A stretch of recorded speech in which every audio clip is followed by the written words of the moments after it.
말씀을 봉독하겠습니다. 출애굽기 20장 1절로 3절 말씀입니다. 하나님이 이 모든 말씀으로 말씀하여 이르시되 나는 너를 애굽 땅 종 되었던 집에서 인도하여 낸 내 하나님 여호와니라. 너는 나 외에는 다른 신들을 내게 두지 말라. 아멘. 올해 표어는 말씀을 행하는 자가 되자입니다. 성경에 있는 하나님의 말씀 중에서 우리가 꼭 지켜야 될 말씀을 꼽는다면 제일 먼저 십계명을 꼽을 수 있습니다. 오늘부터 주일 강단에서 십계명을 하나씩 상고해 보고자 합니다. 예수님은 마태복음 5장 17절로 18절에서 이렇게 말씀하셨습니다. 내가 율법이나 선지자를 폐하러 온 줄로 생각하지 말라. 폐하러 온 것이 아니요 완전하게 하려 함이라. 진실로 너희에게 이르노니 천지가 없어지기 전에는 율법의 1.1획도 결코 없어지지 아니하고 다 이루리라. 예수님이 말씀하신 율법이라는 것은 모세오경입니다. 히브리어로 토라라고 하죠. 통상적으로 율법의 내용을 크게 세 가지로 구분합니다. 이것은 좀 중요한 내용인데 여러분들이 알고 있을 필요가 있어요. 첫 번째로 율법 중에서 제사법이 있습니다. 제의법, 정결법 여러 가지로 불리는데 영어로는 ceremonial law입니다. 출애굽기 24장 이하의 그런 말씀들, 정결과 부정에 대한 말씀들, 또 레위기 말씀들, 갖가지 제사와 정결케 한 예식에 대한 규례들입니다. 이 제사법은 예수님이 십자가상에서 완성하셨습니다. 대제사장으로서 또 흠없는 어린 양으로서 단번에 영원한 속죄의 제사를 드리심으로 폐지되었습니다. 오늘 아침에 매일 성경 읽기 마태복음을 듣는 가운데 예수님의 말씀이 나오더라고요. 손을 씻지 않고 먹는 음식이 사람을 더럽게 하지 못한다. 예수님은 벌써 이 정결법에 대해서 이것은 폐하해지는 것이다. 예수님이 완성하는 것이죠. 예수님이 완성하는 것으로 십자가의 피로 우리가 정결케 되는 새로운 시대가 오는 것을 말씀하시는 것입니다. 두 번째로는 이제 칠의법이라는 것이 있는데 영어로 judicial law 혹은 civil law, 사회법, 일반법 이렇게 불리는 그러한 또 부류가 있습니다. 이스라엘 민족들의 사회생활을 규정한 것입니다. 대표적으로 출애굽기 21장부터 23장까지의 말씀을 들 수 있는데 사회법들은 당시에 이스라엘의 그 사회와 우리 오늘날의 제도가 다르기 때문에 문자적으로 적용할 수는 없지만 그 속에 있는 원리를 현대사회에 맞게 적용해야 하는 것입니다. 그리고 마지막으로 오늘날에도 우리가 문자적으로 꼭 지켜야 되는 것이 있는데 그것이 도덕법입니다. 모랄로. 그 도덕법의 대표가 십계명인 것이죠. 십계명은 모든 크리스찬들이 꼭 지켜야 하는 하나님의 명령입니다. 브라이언 윈슬레이드라는 뉴질랜드 목사님이 십계명에 대해서 설교하신 내용을 2018년에 책으로 출판하셨는데 유명한 책이 되었어요. 그 책의 제목이 바운다리즈입니다. 십계명을 10개의 바운다리로 보는 것입니다. 그 책에서 이렇게 말합니다. 하나님은 우리를 너무 사랑하시기 때문에 우리의 자유를 보호하고 우리가 사는 세상을 안전하게 하시기 위해서 지혜로운 바운다리들을 주셨다.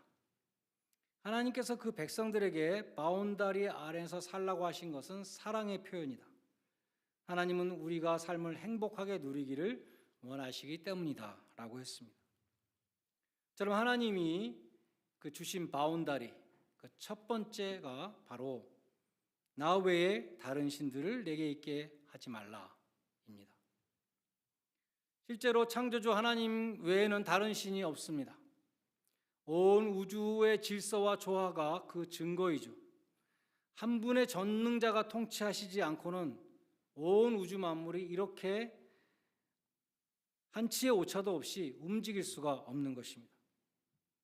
만약에 하나님 외에 또 다른 주권자가 있다면 우주 만물은 혼란에 빠지게 될 것입니다. 다른 신들은 주권자가 아니요 우상이요 미신이요 귀신들입니다.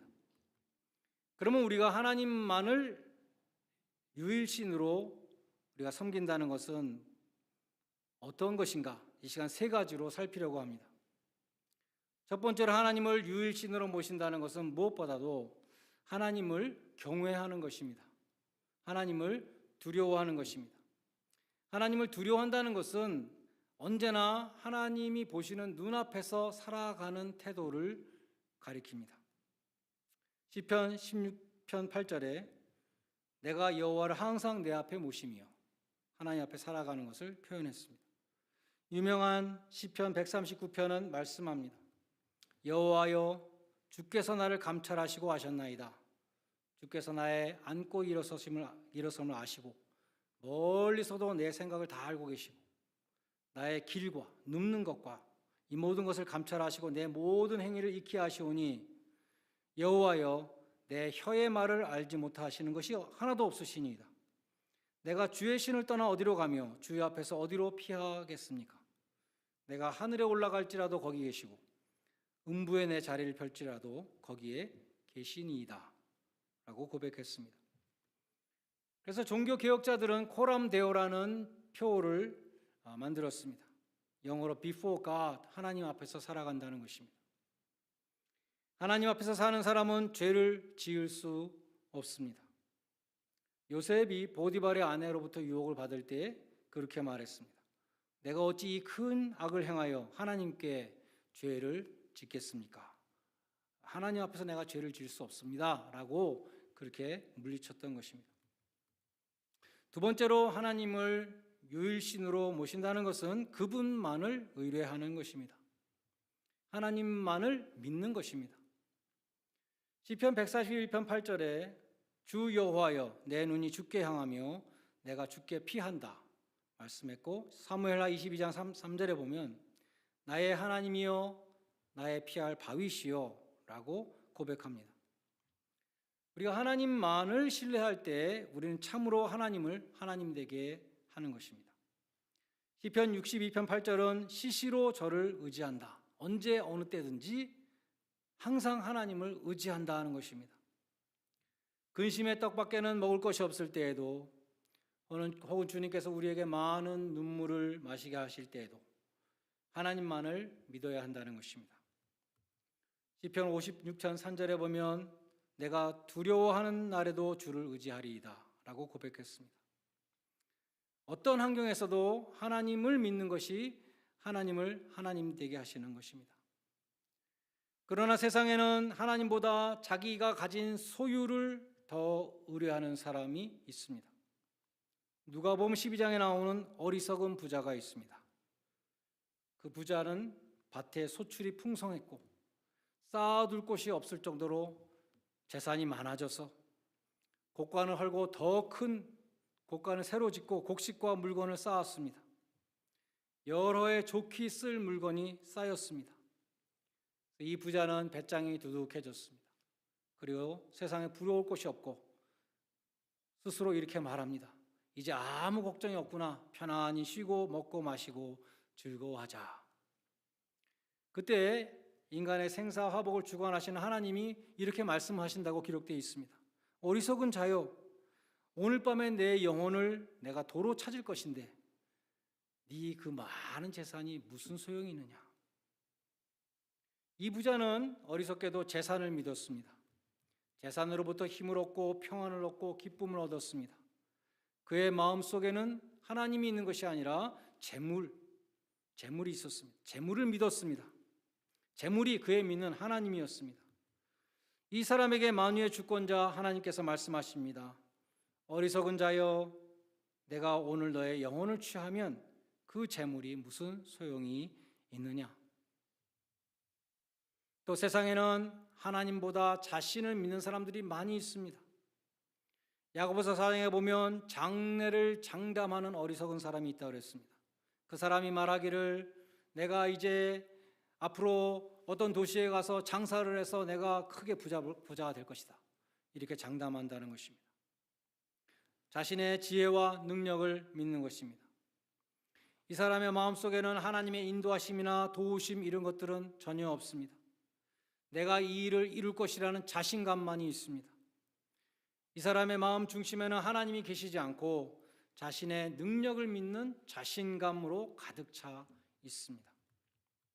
하나님은 이 사람에게 말씀하신다고 합니다. 내일 일을 자랑하지 말라. 네가 내일 일을 어떻게 아느냐? 잠깐 보이다가 사라지는 안개와 같은 덧없는 인생을 사는 자인데 너는 이렇게 말해야 된다. 주님의 뜻이면 내가 살기도 할 것이며 이런저런 일을 할 것입니다. 이렇게 말해야지. 이렇게 말씀합니다.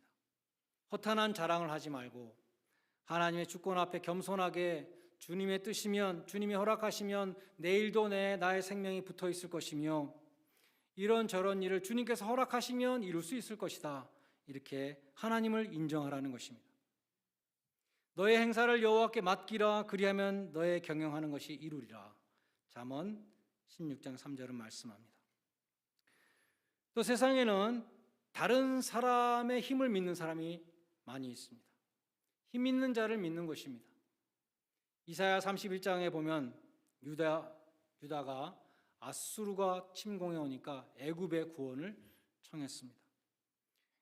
하나님께서 어리석다고 말씀하십니다.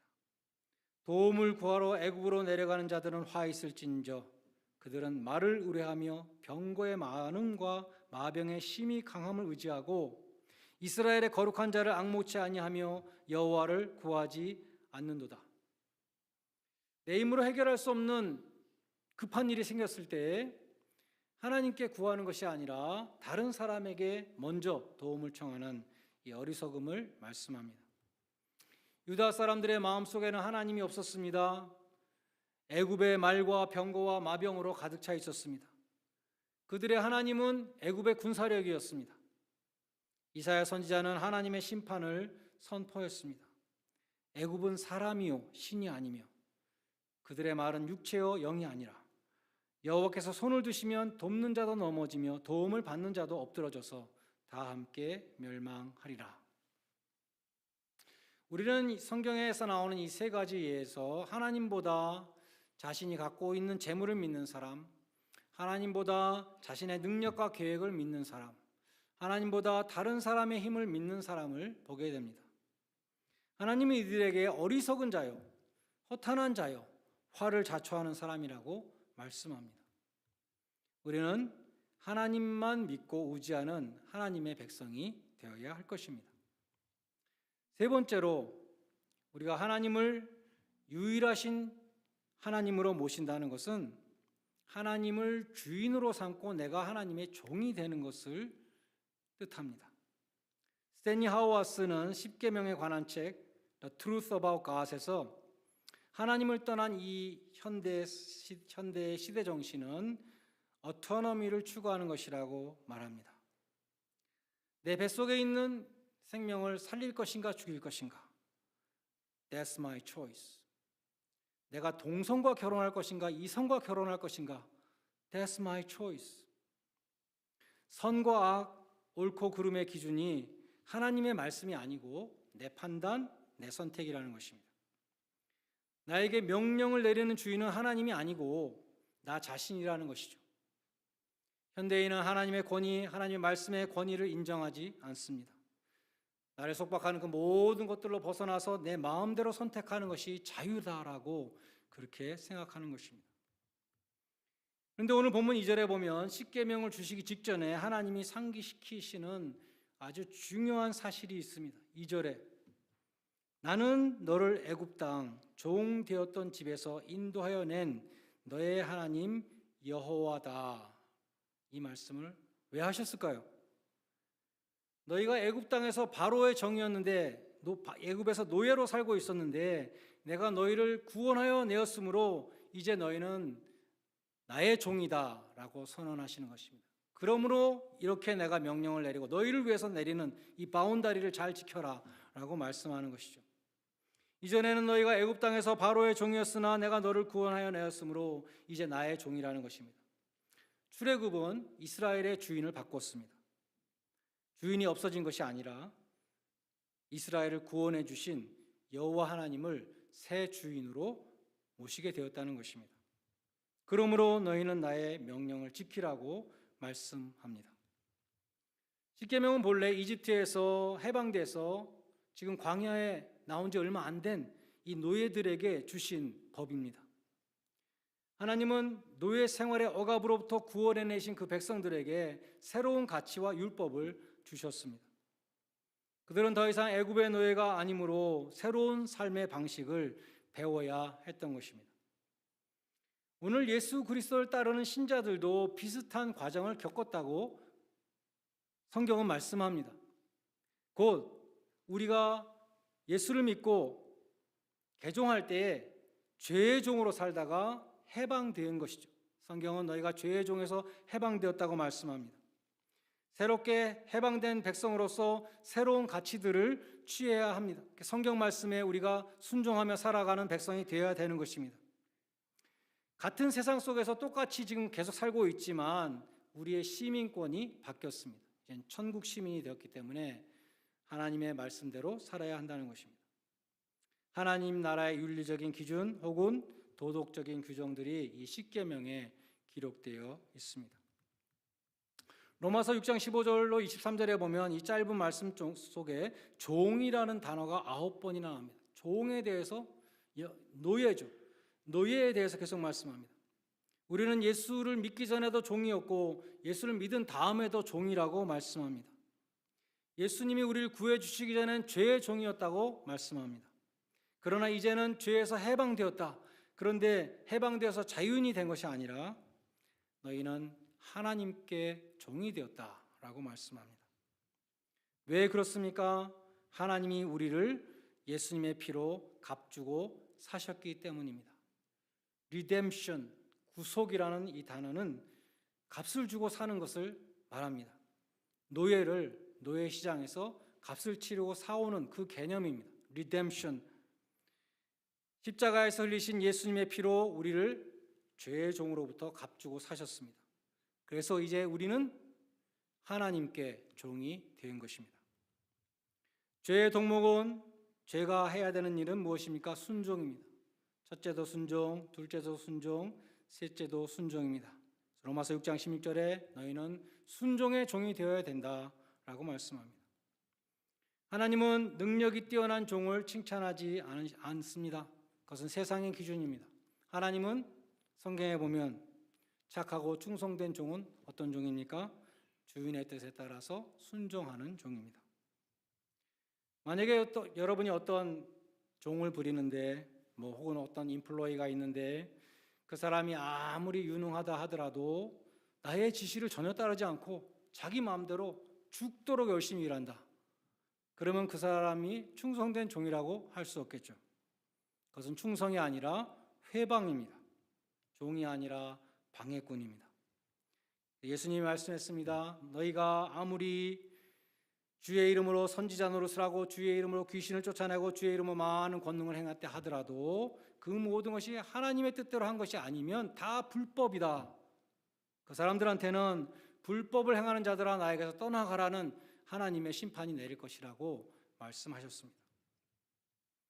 하나님의 뜻을 이루는 일에 죽도록 충성하는 사람이 하나님의 종입니다. 근데 우리는 흔히 하나님을 나의 종으로 삼아서 나의 뜻을 이루려고 합니다. 맨 처음에는 다 그렇죠. 맨 처음에 하나님을 믿을 때는 하나님한테 내 뜻을 이루어 달라고 계속해서 기도하는 게 당연하겠죠. 그러나 우리가 이렇게 성경을 읽고 우리가 신앙이 성숙해 가면서 우리가 종이라는 것을 깨달아야 한다는 것입니다. 제1계명은 말씀합니다. 하나님을 종으로 부리려고 하지 말고 너희가 하나님의 종이 되어야 한다. 우리의 삶을 돌이켜 보십시다. 우리는 진정으로 하나님의 종으로 살아왔습니까? 그동안 얼마나 많은 열매를 맺어서 하나님의 영광을 드러냈습니까? 얼마나 많은 영혼들을 영생으로 이끌었습니까? 나의 시간과 건강과 재물과 달란트를 옥합과 같이 깨트려서 하나님의 뜻을 이루는데 많은 사람들을 전도해서 죄와 사망의 권세로부터 해방되는 그 하나님의 뜻을 이루는데 우리는 얼마나 주님의 뜻을 도왔습니까? 지금까지 그렇게 못했다면 지금 이 순간부터라도 최고의 것으로 주님께 헌신할 수 있기를 바랍니다. 주님이 부르실 때는 기쁨으로 순종할 수 있기를 바랍니다. 한 번뿐인 짧은 인생이 이 짧은 인생을 살아가면서 다시 오지 않는 이 시간을 우리가 지나가면서 우리를 위해서 자기 몸을 버리신 주님을 위해서 살 수 있기를 바랍니다. 예수님은 한 사람이 두 주인을 섬기지 못한다고 말씀했습니다. 질투하시는 하나님은 전적인 헌신을 요구하십니다. 내 마음을 다하고 목숨을 다하고 뜻을 다하여 주 너희 하나님을 사랑하라. 주일날만 하나님을 사랑하는 것이 아니라 입술로만 하나님을 섬기는 것이 아니라 마음의 절반만 하나님을 경외하는 것이 아니라 전적인 헌신을 요구하십니다. 이스라엘 백성들은 여호와도 섬기고 바알도 섬겼습니다. 하나님은 음란한 백성이라고 말했습니다. 바알이 넘치는 풍요를 약속했기 때문에 바알을 자꾸 따라갔던 것입니다. 구원의 신도 섬기지만 뒤로는 물질의 신도 섬겼습니다. 주님은 말씀하십니다. 너희가 여호와와 바알을 겸하여 섬기지 못하느니라. 여호와가 진짜 하나님이면 여호와를 섬기고 바알이 진짜 하나님이면 바알을 섬기고 선택을 하라고 말씀합니다. 신명기 30장 19절은 말씀합니다. 내가 오늘날 천지를 불러서 너희에게 증거를 삼노라. 내가 생명과 사망 복과 저주 생명과 사망 복과 저주를 내 앞에 두었은즉 너와 네 후손이 살기 위해서 너와 네 후손이 구원을 받으려면 복을 받으려면 생명을 택하라. 무엇입니까? 하나님을 섬기라는 것입니다. 몇 년밖에 누리지 못하는 재물이 더 귀한가 아니면 영원한 생명을 주시는 구원의 하나님이 더 귀한가 이것을 올바로 분별하는 것이 영안입니다. 그 선택 앞에 여러분의 생명과 사망 또 여러분 후손의 복과 저주가 달려 있습니다. 오직 나와 내 집은 여호와를 섬기겠습니다. 여호수아가 결단했던 그 위대한 결단이 저와 여러분에게 있기를 주님의 이름으로 간절히 축원드립니다. 기도하시겠습니다.